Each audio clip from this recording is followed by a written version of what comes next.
So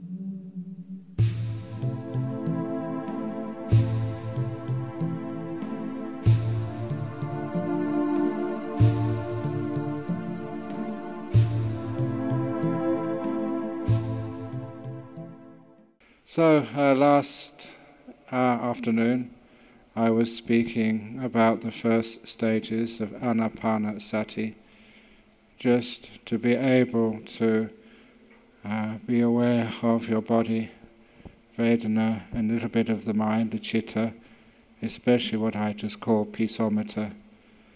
In other words, you can be mindful just of how ready you are to be able to watch your breathing. Most people's biggest hindrance to watching the breath is their thoughts. We get lost in our thinking, and there are several antidotes to that, which obviously meditating myself and teaching others, you find what works and what does not work. One of the things which does not work is when your mind wanders off, keep on bringing it back. And it wanders off again, and you bring it back again. And it wanders off again, and you bring it back again. And you can spend years doing that and getting very frustrated. Every time it wanders off, you bring it back. And instead of just keep bringing it back, the Buddha's teachings always wanted us to investigate the causes. Why does your mind wander off?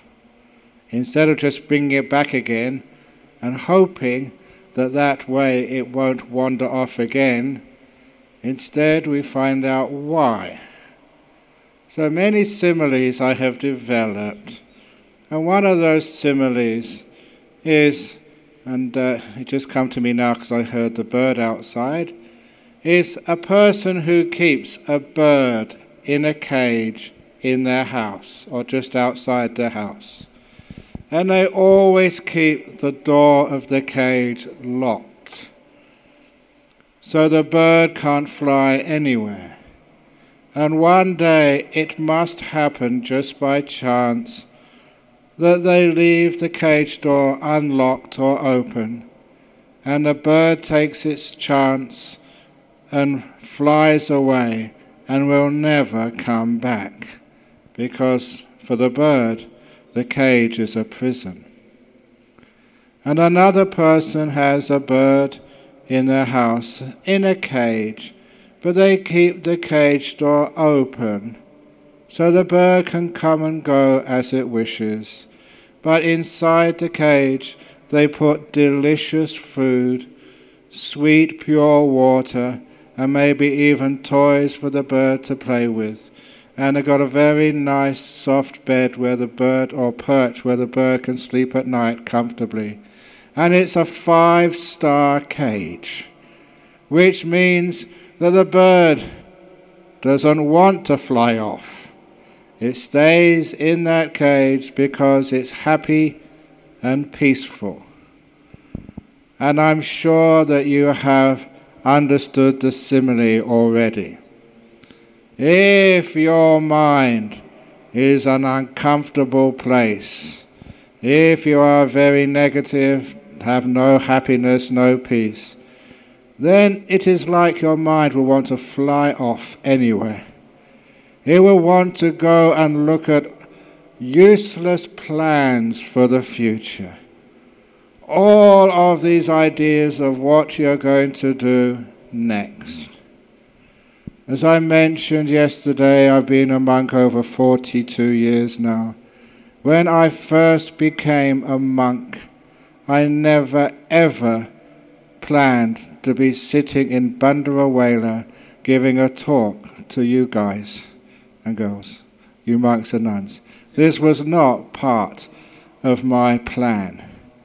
It was not part of my plan to go and give these huge talks to lay people like in BMICH, or even worse in places like Indonesia, where after the talk I have to sit on my seat and wait for 2 hours while people come to have their book signed and have a photograph.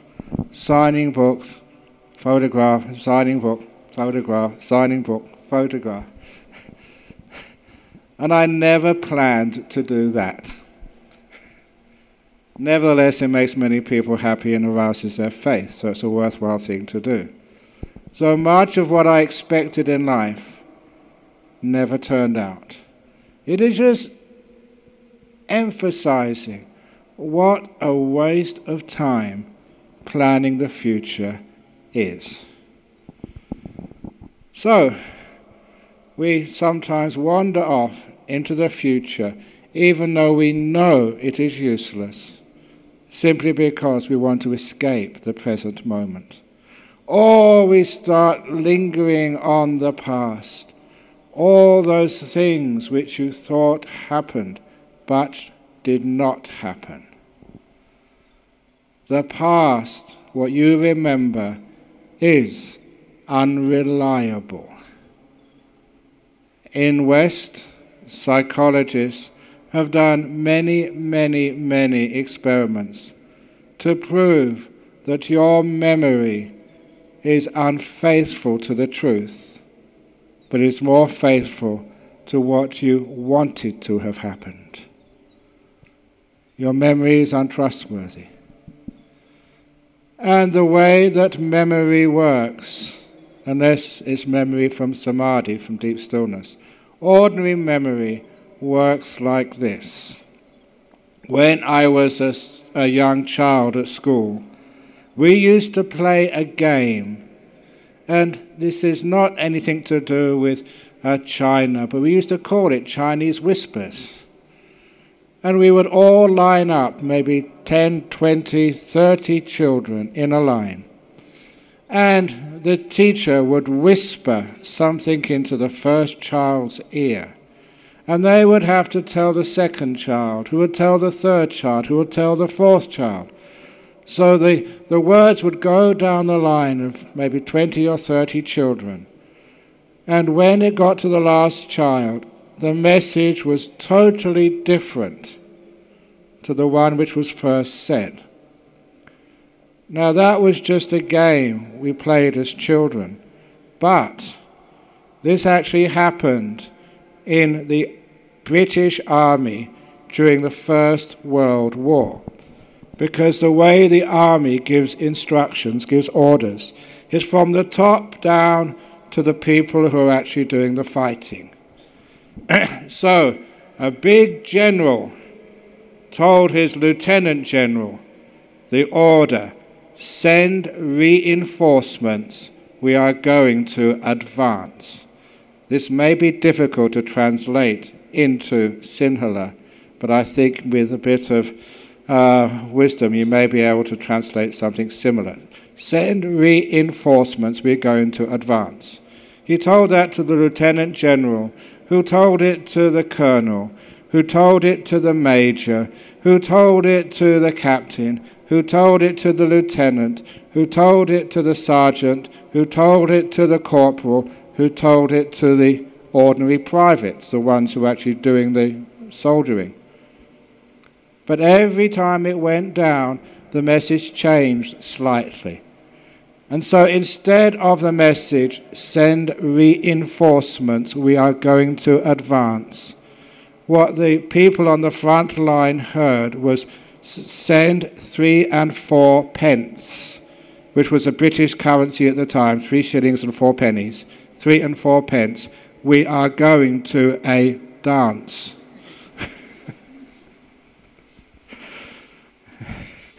Totally different to the orders said reinforcements, we're going to advance. So this is what happens to our memory also. Every time we remember something, we remember the last time we remembered it. So our memory works like a chain of memories, which is why it is uncertain, unreliable, and very often as different from what actually happened as send reinforcements, we're going to advance, is different than send 3 and 4 pence, we're going to advance. Similar in the sound, but very different in the meaning. That's how human memory works. And I say that so you don't have to trust and be interested in your memory of the past. It is unreliable. So why do we actually do that? Why do we bother with trying to remember the past? Again, it is just ways we can escape from the present moment, from reality. So one of the reasons why we cannot even stay in the present moment and watch our breath is, as I mentioned last night, we don't have the right way of being with the breath. We always want to control it, just like we put the bird in a cage. The first opportunity, it flies away. So instead of putting the bird in the cage with the door locked, we have the door open. The bird can go whenever it wants, but it is such a wonderful cage that it does not want to go. This is where you can understand the importance of kindness and compassion. There was a lady from Singapore staying in my temple in Perth on a retreat. And when she told me that she had trouble with the mind wandering off, never being able to stay with the breathing, I told her a story of one of my disciples in Perth, a young Buddhist, a mother, Caucasian. And she was a very wise woman, because when her son, maybe 5 or 6 years of age, got very upset with his mother, because his mother was telling him to do this and do that, the little 6-year-old boy said, "Mummy, I do not love you anymore, I'm leaving home." Only 6 years of age. Now the mother, instead of punishing the boy or shouting at him, instead said to her little boy, "What a wonderful idea. I will help you pack." So the mother and the 6-year-old son went into the bedroom, where they took a little suitcase, and she packed his important things for life. A Spider-Man suit, a teddy bear, favorite pajamas, what a 6-year-old thinks is the necessities for life. And the mother said, "Before you go, I will give you some lunch to take with you." So she made her son his favorite sandwich, put it in a brown paper bag, and then waved her son off at the front door of their house. "Bye-bye, son. Have a wonderful life. Don't forget to write or to visit from time to time." So the 6-year-old boy, carrying a suitcase in one hand and a brown paper bag with sandwiches in the other hand, walked off into his life. If you know the sort of houses they have in Australia, there's usually enough land, because we've got so much land in Australia. There are more kangaroos than there are people, but most of the land only kangaroos can live on. So there he walked to the end of a path, and where there was the gate, and on the other side of the gate was the road, and he turned left of the gate, walked down the street into his life. He was only 6 years of age. He maybe got 100 meters, maybe 150 meters along that road when he started to get homesick. He started to miss his mother and his bed and all the toys. So he turned around and he walked back, opened the gate, walked down the path, and his mother had not moved from the door. She knew he would come back. And she gave him a hug, "Welcome home, darling." And then the problem was solved. And before I could explain the meaning of that story to this young Singaporean girl, she was laughing and being very disrespectful. She was actually holding her tummy, laughing hysterically and rolling around on the floor in front of me. And I had to ask her, why? And she said, Ajahn Brahm, you would not believe this, but almost, not quite the same, almost the same happened to me when I was about that age. I also had a big argument with my mother. And I also said, I want to leave home. And the mother said, yes, a very good idea. And she helped me pack my bag. The only difference was my mother never made me any lunch. Instead, she gave me 20 Singapore dollars and said, buy your own lunch, which is very Singaporean. And so she said, I was carrying my bag and my $20 for my lunch, and not living in a house like Australia, living in an apartment. So my mother just took me to the elevator, to the lift. I went inside, pressed the ground floor, and my mother said, bye-bye, darling, have a wonderful life. And she said, by the time I got down to the ground floor, I was already homesick, 6 years of age. And I missed my mother and my toys and my father and my brothers so much that I pressed the number of the floor where I lived and I went straight back up again. The lift was like the yo-yo, went down and went straight back up. And when the doors opened to the floor where I lived, my mother was waiting there for me. Welcome home, darling. She also knew that I would not get far. And the reason I tell that story, that is like your mind wandering off. Sometimes it is as like your mind thinks, I can't stand you any longer. You're always telling me to sit down, to be quiet, to watch my breath, to scan my body, to do this and do that. I've had enough with you, monk. None. I'm going. Bye-bye. So the wonderful thing to do is to pack your mind's bags, give it $20 or a sandwich or something. Say, bye-bye, mind. Have a wonderful time wherever you're going. If you're kind to your mind, you have this beautiful loving kindness, Maitri, you will find your mind won't go far. It will come back again very quickly, and it will stay with you. If your cage is unlocked door, beautiful food, very comfortable and pleasant, the mind will always come back. That is why the kindness is so important for stillness. It means that your mind is a very happy place to be, and your mind likes to stay there. So, this is the preparation. So once you have a happy mind, just being in this, see the peaceometer, really calm, quiet, then you can do one of two things. You can either invite the breath in. And I always like the word invite the breath in, rather than going to grab it and pulling it inside your mind. And when you give it an invitation, it's almost like you're respecting your breath. It's just a way of looking which solves a lot of the problems. If you try and control your breath, come in and stay. If you go anywhere, I'm going to pull you back, I'm going to pull you back. You'll find you cannot stay with the breath very long unless with a lot of force, which means you get very tense and tight.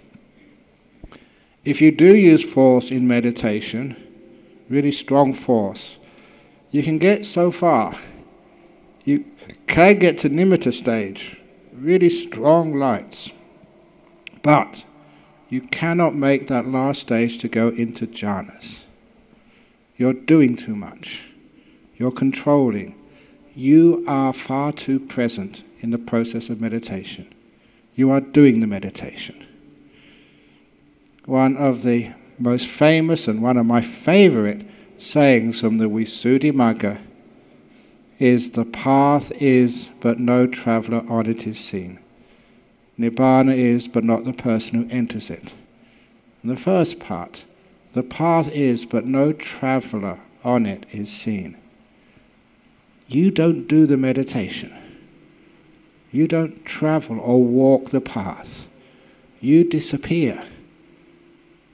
You vanish as much as possible, And then the path is like a superhighway. You can't miss it.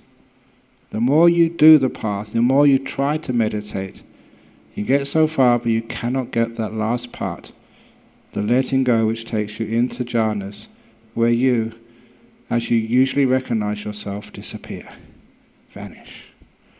So, we learn how. You can invite the breath in, but you don't use much force. Personally, I never even invite my breath in anymore. When I relax my body, mind is pretty peaceful, no past, no future. The breath appears by itself. And I often wondered, why was it that the Buddha taught breath meditation as the main meditation method, which I saw in the sutras, always breath meditation.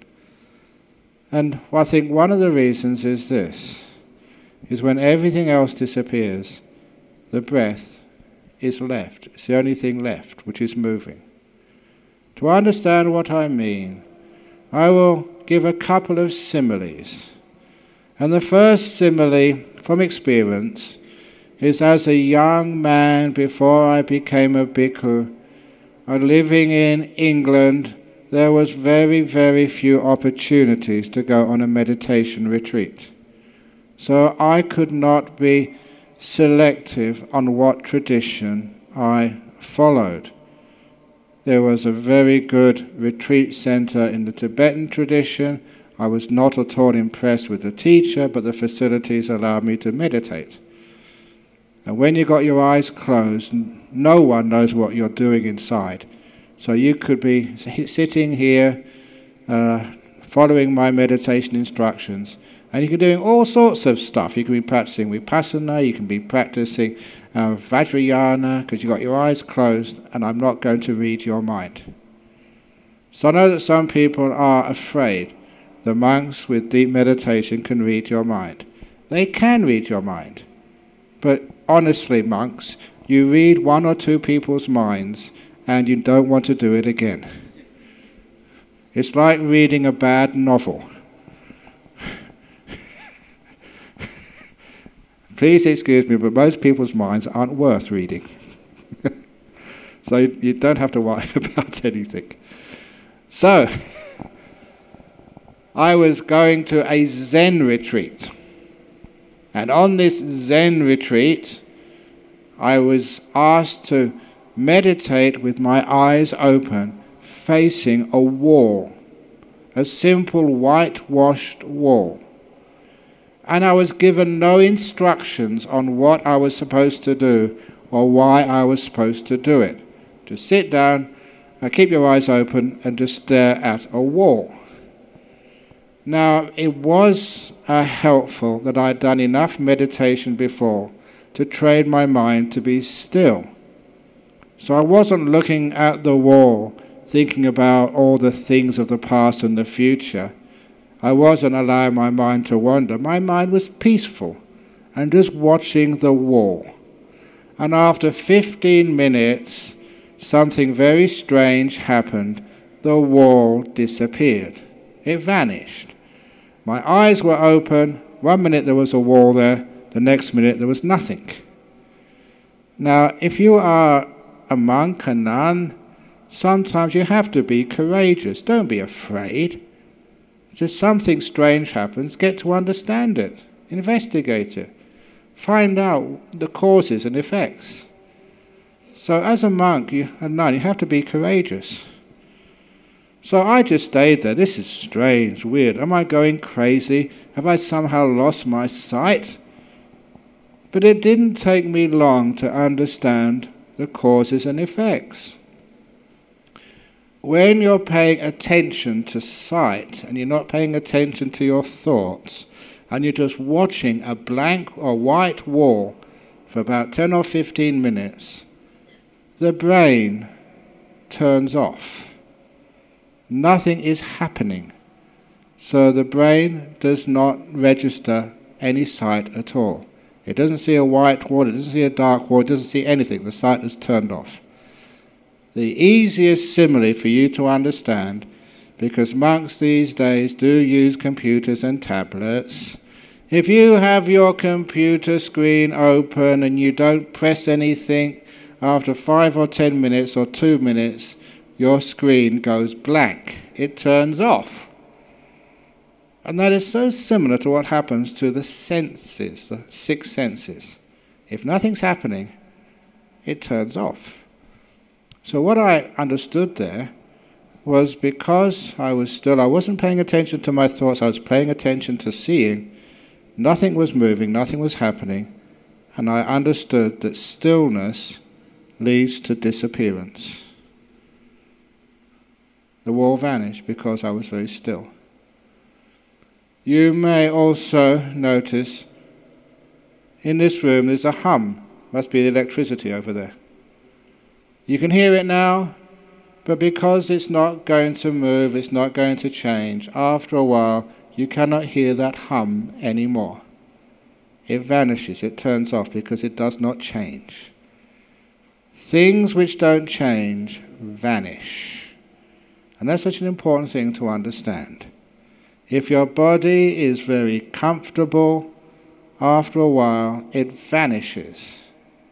You cannot feel your body simply because there's nothing going on there. The brain only notices things which change. Things which are constant disappear. You may have the taste of saliva in your mouth. After a while you can't taste it anymore because it's not changing.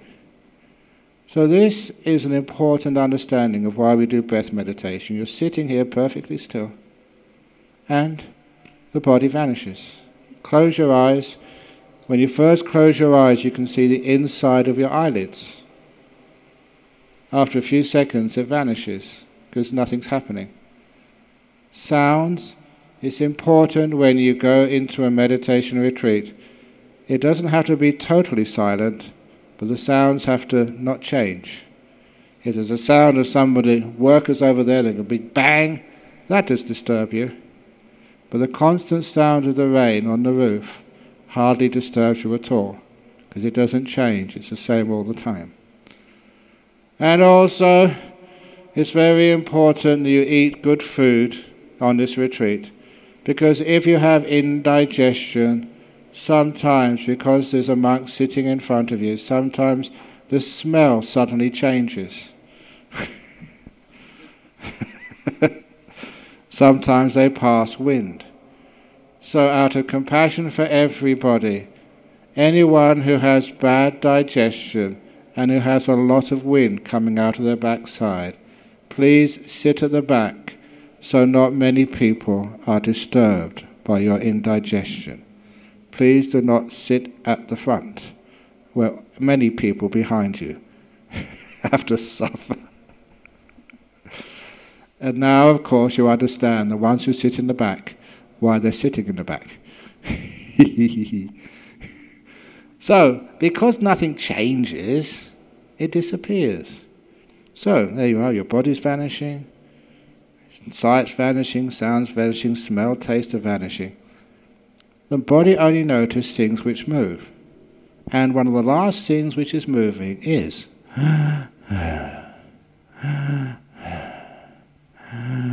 your breathing.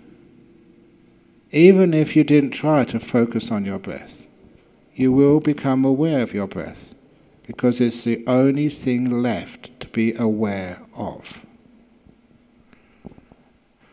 I went to Australia, to Perth, 9 years after I became a monk. And the reason I went to Perth, Australia, and the reason I've been stuck there for the last 33 years, is that as a young monk I made a resolution at Adhisthana. I made a resolution I would never ask to go anywhere. I would wait until I was sent there or asked to come back by my teacher, who was Ajahn Chah. So Ajahn Chah would tell me to go to this monastery, he would ask me to come back, and I would always follow his orders. So when a monastery was started in Australia, Ajahn Chah told me, you go to Australia. So I went to Perth without any argument, even though I was born in London and I liked that part of the world, I liked Asia. He told me to go to Australia, so I went there.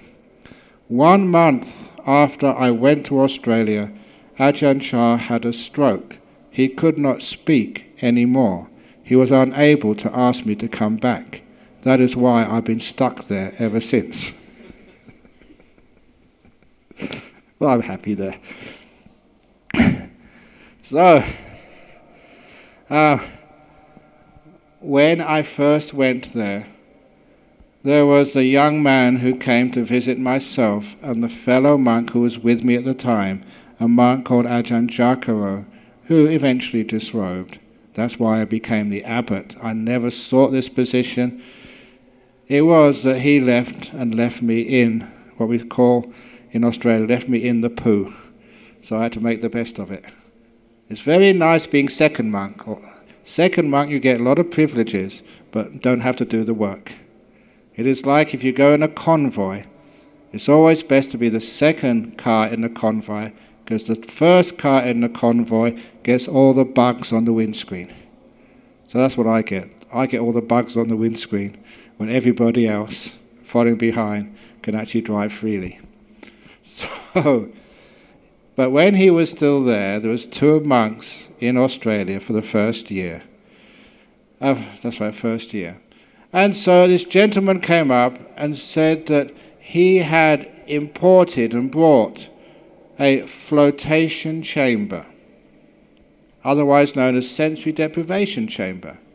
It was a big plastic tube, something like a coffin, and it was filled with salty water at body temperature. So when you got into that little, almost like a bath with a lid on it, you floated. And it was at room as your body temperature, so you couldn't even really feel the water. It was the same temperature as your body, and you floated. You had no pressure on any part of the body, no pressure on your legs, no pressure on your bottom. It was supposed to be allowing the sense of touch to totally disappear. When they closed the lid, it was light-proof, so dark no light came in, you could not see anything. It was soundproof, so you couldn't hear anything from outside. And they must have had some air supply to make sure that you could always breathe. But the idea was making the most comfortable position for a person, so they had absolutely no aches and pains, no cold, no heat, no sound, nothing to see, to try and subdue all the senses. And when Ajahn Joko went in and I asked him, what was it like inside? He said, yes, I couldn't see anything, I couldn't hear any sounds of people speaking, the body was so comfortable. But he said, the thing which was really disturbing was, you could really hear your breathing, because everything else had been taken away. And I couldn't wait until I tried this, to meditate with no aching knees, no bottom ache, no back problems, just relax in there, not too cold, not too hot. You could adjust the temperature so it's just perfect for you, and to see how deep I can get in samadhi, but I never got my chance. And the reason was that day someone brought the local newspaper to show us a big advertisement. Flotation chamber, the first in Perth, as used by Buddhist monks. Yes, they had tricked us. Just try it out. So it was appearing that we used it for our meditation. Just a trick to sell his product. So I was banned from going, and I was really disappointed. I thought this would be great for meditation. But at least I got his experience. The breath is what's left after everything else disappears. So, for me, relax my body, no breath, no body pain anymore, close my eyes, can't see anything. Just don't pay attention to any of the sound, or try and sit in a reasonably quiet place. Everything disappears, and the last thing left is my breathing. If you are thinking, worrying about the past or the future or making plans, that's what you're aware of, your thoughts. But if your thoughts are calm and quiet, and your body is comfortable, you can't help but be aware of the breath. It's the only thing left, which is moving. That's one of the reasons why the breath meditation is one of the most popular types of meditation, because it's natural. It happens by itself, even if you make no determination to watch it.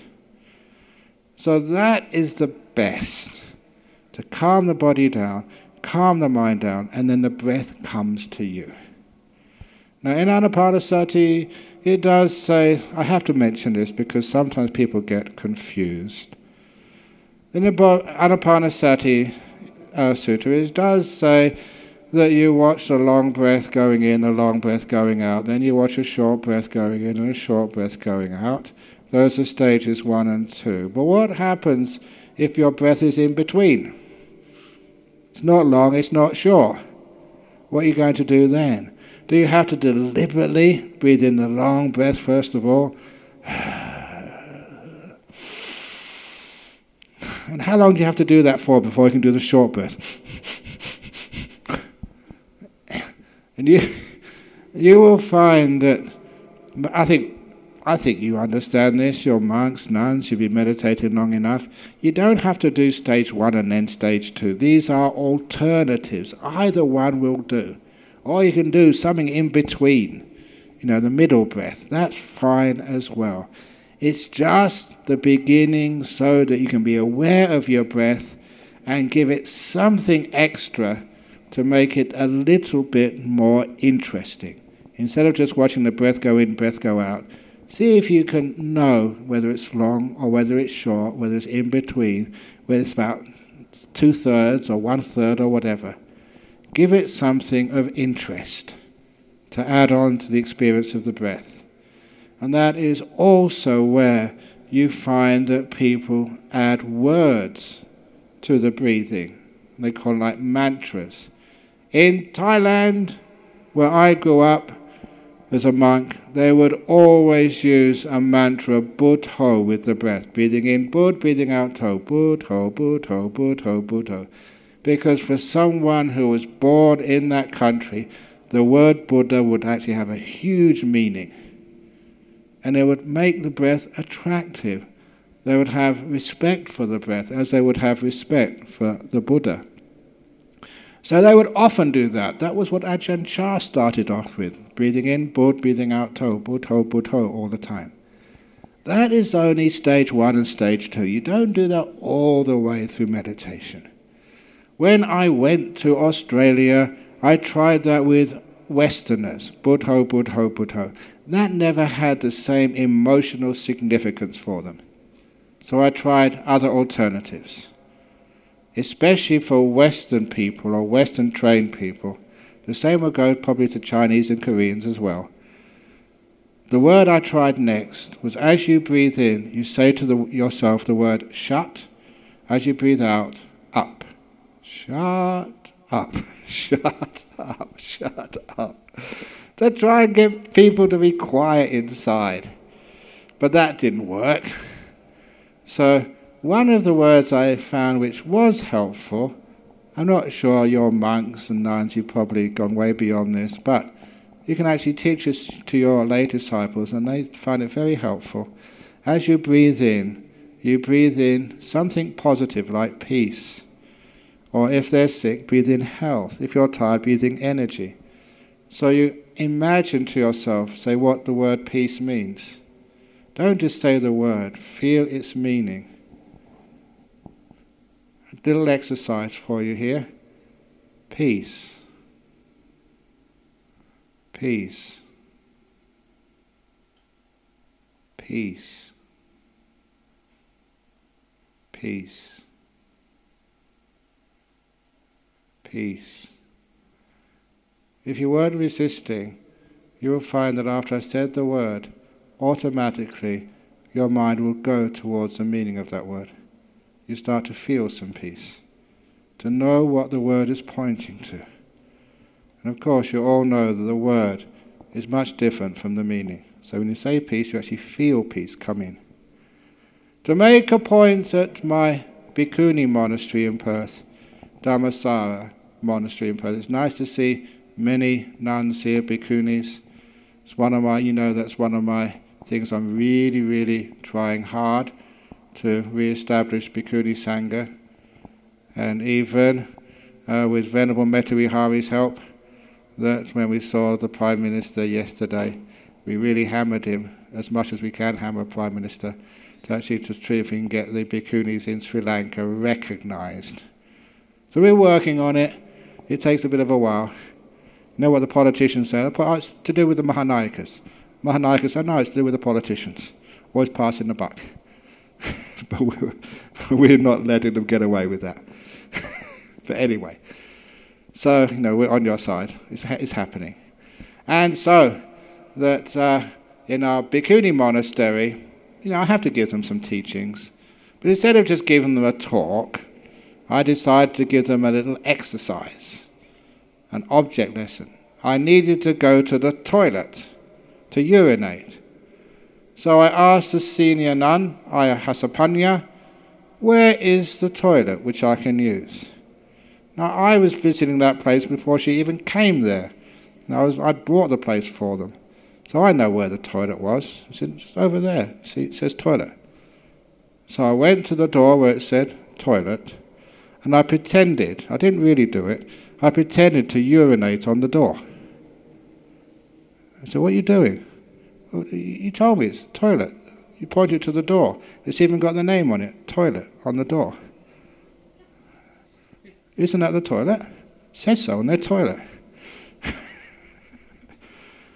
The sign is not the thing.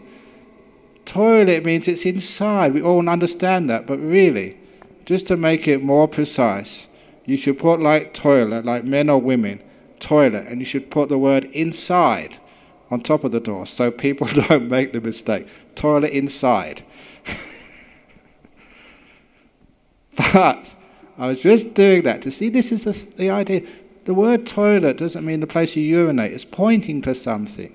We all understand the word toilet written on a door doesn't mean you urinate on the door.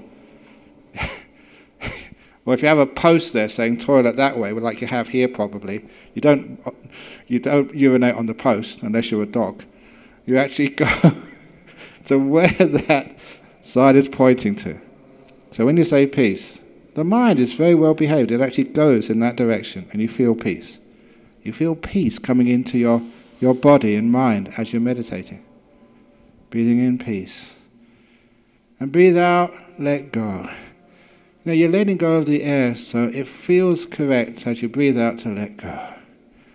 So if you've got any worries, concerns, things which are obsessing you, maybe you've got news that your family member is very sick in a foreign country, and how can I go and see them? Even though you're a monk or a nun, you've still got duties to your parents. To be able to let go of that. Breathe out, let go. Breathe in peace. Or if you're sick, breathe in health. Your mind is very powerful. And if you can breathe in health with every in-breath for half an hour, you're going to be very healthy. That's one of the things which I love talking with scientists about, the power of the mind over the body.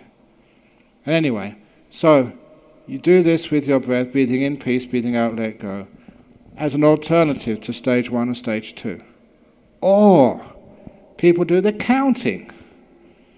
Breathing in 1, breathing out 1, breathing in 2, breathing out 2. There's so many variations to counting. Breathing in a long breath. 1, 2, 3, 4, 5, 6, 7, 8, 9. 9, 8, 7, 6, 5, 4, 3, 2, 1. So many variations possible. But it gets very tiring after a while doing the counting. If you're an accountant, fine, you're used to numbers, fine. But there's an old story in the West. There are 3 types of people in the world. Those who can count and those who can't. That is a joke. That should be easy to translate into Sinhala. Very good. So anyway, if you like that, fine. But the whole purpose is so your mind can engage with the breath and not wandering off. Most time you don't need the counting, you don't need breathing in, peace, breathing out, let go. You can just watch the breath. And as I mentioned yesterday, as your mindfulness is on the breath and it stays with the breath, just noticing breathing in, breathing out, it's natural that you'll start to see much more of it. You start to see the beginning and the end of the breath. Now, please understand that when you are being mindful and not doing so much, your mind energizes. We waste so much energy, especially mental energy, thinking, complaining, making comments, trying to work it all out. We waste so much energy that our mind becomes very tired and weak, which means our mindfulness is not strong. As you are more peaceful, more of the energy can be saved and goes into the mind rather than going into other places. You literally get more aware and you feel like you are waking up. As you should all know, you all must have studied some Pali, the word Buddha comes from the verb bujati, which means to wake up. And there's a very big significance there, someone who's really woken up. Have you woken up yet? Yes, you're out of bed, but is the mind really powerfully mindful? You will find after very deep meditations, when you open your eyes, wow, now you're woken up.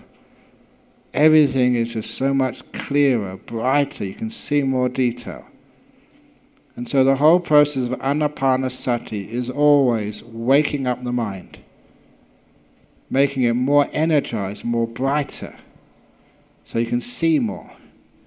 Just like the question on walking meditation, as you walk backwards and forwards, after a while you can feel more of what's going on in the legs as you walk. It's not just left, right, left, right. It's incredible the number of movements of the muscles which are needed for you to lift your leg. I know many people have had a stroke and have had to literally learn how to walk again. And it said it's not an easy thing to do. What you take for granted, you've learned by trial and error as a baby, falling over many times. And now it's just automatic, you don't even think about it. But when you have to learn all over again because you've had a stroke and part of your brain has been destroyed, it's amazing just how much movement has to happen just to move a leg and push it forward. So you become more and more aware, more woken up as you meditate. So it's not just breathing in and breathing out anymore. You really do see the beginnings and end of the breath, the full awareness of the breath.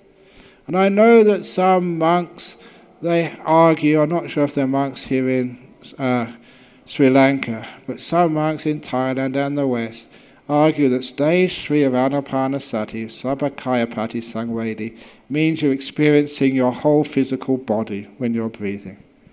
And to me that's crazy. In the West we have some words which are a little bit rude. And I'll only mention this word once, and it's the word, you probably heard this word before in English, bullshit.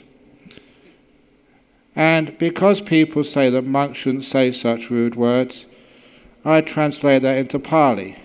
The Pali for that word is gomayang. So even people in Perth, Australia now, they know when some people teach the Buddha's teachings really weirdly. I say, that's gomayang, that's gomayang. So it means it's not true. So from now on, whenever there's some teaching which I think is absolutely ridiculous, not Buddha's teachings, I call it gomayang. So you know what that means now.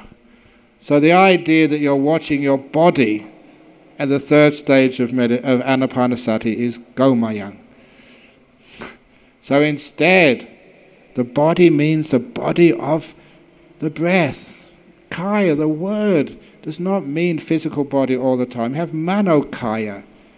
Dhammakaya, it's used badly in Thailand, but it does not mean a physical body. And even some people get confused when they read the Buddha's similes for jhana. Saturating the whole body with the bliss is one of his similes of first jhana. Just as bath powder in old days, you have to knead it until it's soaked with the moisture. There's no part of that bath powder is unsoaked with the moisture. But that is not a simile for the body. It means the body of experience, the manokaya of the experience of the jhana. It's bliss all the way through. So people do get confused, but it makes no sense at all that you are getting into deep meditation, trying to let go of the senses, and you try to be aware of the body. The body has to vanish so that you can just be watching the breathing. That has many, many, many advantages. When I was meditating with Ajahn Chah in Thailand 40 years ago, it was crazy that he would like to meditate under the trees in the evening between 6 and 8 p.m, a 2-hour meditation in the jungle, which now might sound romantic until you realize how many mosquitoes come out at that time. This was a time when mosquitoes have their dinner. They don't keep 8 precepts, they eat whenever there's any person around. And we were the first Westerners in this part of Thailand. It had never been colonized before. In fact, I do recall going to some villages on alms round, on Bindapata, and I was the first white man had ever been in that village. And so when you had Bindapata this morning, people very reverently, they put food into your bowl. I'm not sure what the Sri Lankan tradition is, but in Thailand you're not supposed to look at the monk. The monk is not supposed to look at the person. They keep their eyes down, they put food in the bowl. But on this day, they'd never seen a white man before, let alone a white monk. So they forgot their tradition, and all of them, as they were putting the food in the bowl, they were looking at me, which meant that so many of those villagers missed my bowl and the food fell outside on the floor. It didn't take long for the dogs to eat it all up. The dogs were very happy that day, but I went hungry. Because they'd never seen a white man before. And it's the same with the mosquitoes in Thailand. Never seen Western food. So they must have told all their friends, hey, there's Western food over here. So I got lots of mosquitoes on me. In Ajahn Chah, maybe only 1 or 2. It's all right for those Thai monks, but we Westerners were covered with mosquito bites. And together with a friend, we used to count, see who got the most. We usually got to about 60 or 70 mosquitoes biting you at one time. And after that, you couldn't count anymore. They were too close together. You can't actually distinguish. So that was torture. I don't know why they did that in Thailand at the time. And every now and again, you'd open your eyes and say, I'm running away, I can't stand this. This is not why I became a monk. And you'd see Ajahn Chah and all the Thai monks sitting there so peacefully. And you thought, Western pride, I'm as good as they are. So I had to close my eyes and continue. I was too proud to run away. But it was also almost unendurable to stay with the mosquitoes. So I had only one choice, to meditate, to let go. And they helped me let go enough so my body vanished and disappeared. I couldn't feel any mosquito bites because I couldn't feel my arm, I couldn't feel my head, I couldn't feel my legs. You go deep inside. And now, as a more senior monk, I say thank you to those mosquitoes for helping me let go of my body and get into deeper meditation. Because if I didn't do that, I'd have suffered so much. So letting go of the body is really important. And you do that through focusing on the breath, and everything else vanishes. So they really helped me. And another interesting thing which I noticed was, if I could do that and let go of my body and go into deep meditation during that 2 hours, when I came out of meditation, I could see no mosquito bites. As a Westerner, if you get bitten by a mosquito, even here in Sri Lanka, you get a little bump which comes up, a little welt comes up. But I had none of that at all. Other monks did.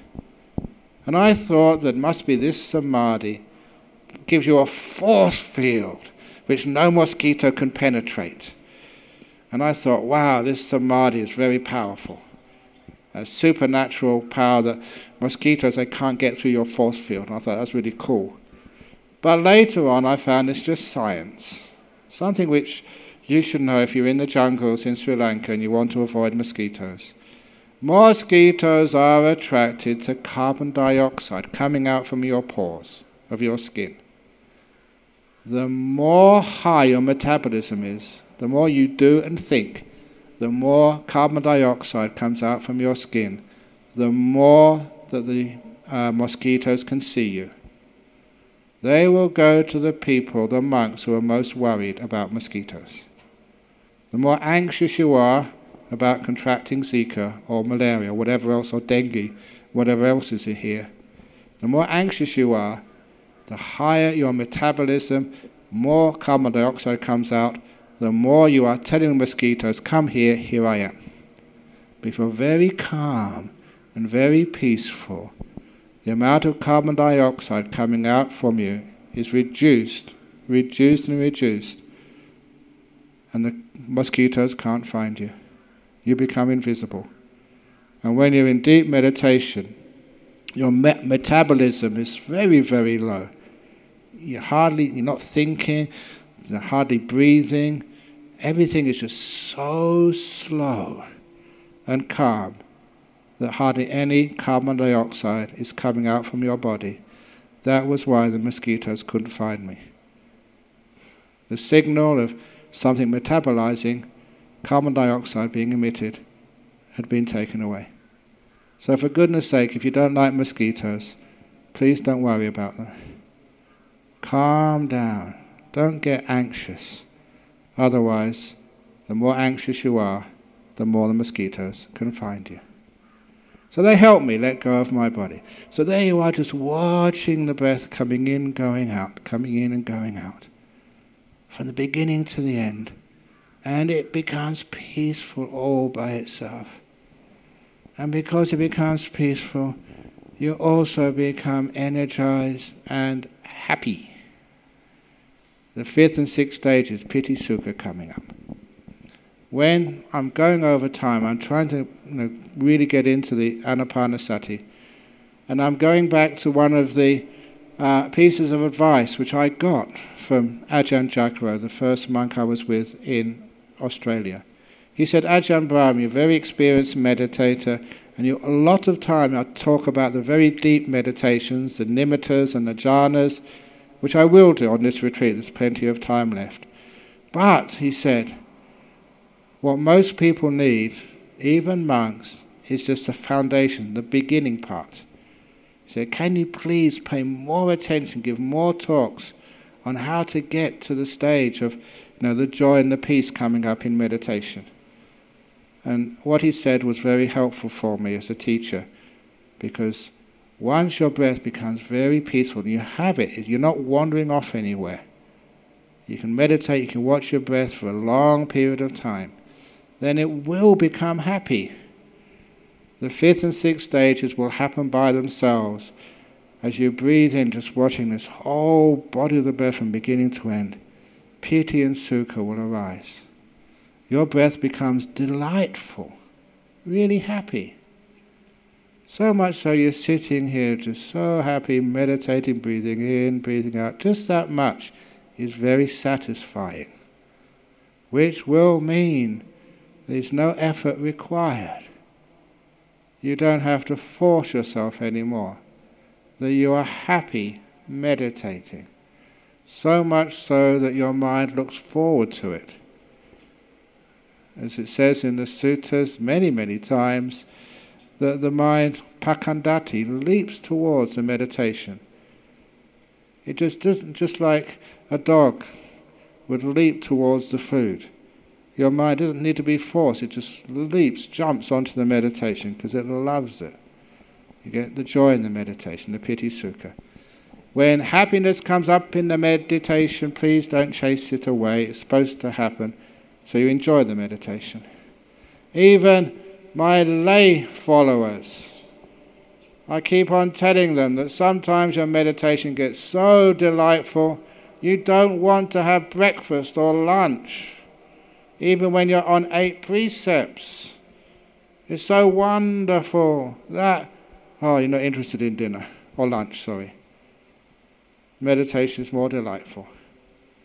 So even just a couple of days ago in Perth, and Veral Nisarano knows this fellow, it's about time he had a decent meditation, which is Ananda, Tilakasiri.